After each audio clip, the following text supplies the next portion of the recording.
Banat ni Angel Locsin laban kay Robin, viral. Hayagang binatikos ng aktres na si Angel Locsin ang kanyang dating leading man na si Senador Robin Padilla matapos aminin ng huli na siya ay isang komunista. Sa isang matapang na bukas na liham nitong Huwebes, hayagang nanawagan si Angel kay Senador Robin Padilla na gumising, kung saan kinuwestiyon niya ang mga naging posisyong pampulitika ng aktor na naging mambabatas kamakailan. At nagpahayag ng pagkabigo sa pagtalikod nito sa mga prinsipyong dati nilang pinahalagahan ng magkasama. Ang pahayag ni Locsin ay kasunod ng naging laman ng mga balita si Padilla sa gitna ng nagpapatuloy impeachment trial ng Senado laban kay Vice Presidente Sara Duterte. Sa gitna ng pagdinig, nagwika ang senador ng komunista po ako. Habang tinatanong ang abogadong si Amando Virgil Ligutan Lotop Jr. tungkol sa sinasabing Operation Romanov.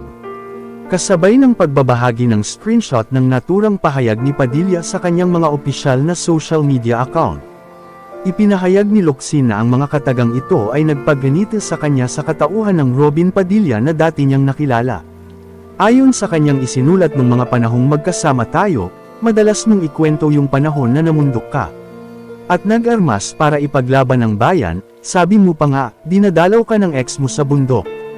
Sa statement mo na ito, kahit papaano, natuwa akong makita ulit yung dating Robin Padilla na nakilala ko, at least honest ka ngayon kuya.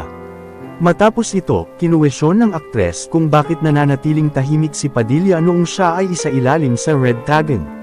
Sa kabila ng alam naman daw nito na walang katotohanan ang mga paratang laban sa kanya. Ang tanong ko lang, nasaan ka nung panahong nire-red tag ako kahit alam mong hindi totoo?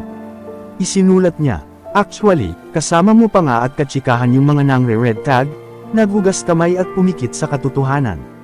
Binatikos din ni Locsin ang tinawag niyang pagbabago sa mga prioridad ni Padilla sa pampublikong tanggapan. Ayon sa kanya, madaming Pilipino ang sumuporta sa kandidatura ng senador dahil inasahan nilang magiging boses ito. At matapang na tagapagtanggol ng komunidad ng mga Muslim sa Pilipinas. Isa sa mga pinakamalaking dahilan kung bakit ka binoto ng maraming Pilipino ay dahil inasahan nilang magiging matapang kang boses para sa mga kapatid nating Muslim. Pero bakit parang mas ipinaglalaban mo pa si Kibuloy? Naniniwala ka ba talaga na siya ang appointed son of God? Ipinahayag din ng aktres ang kanyang pagkadismaya sa naging posisyon ni Padilla patungkol sa China.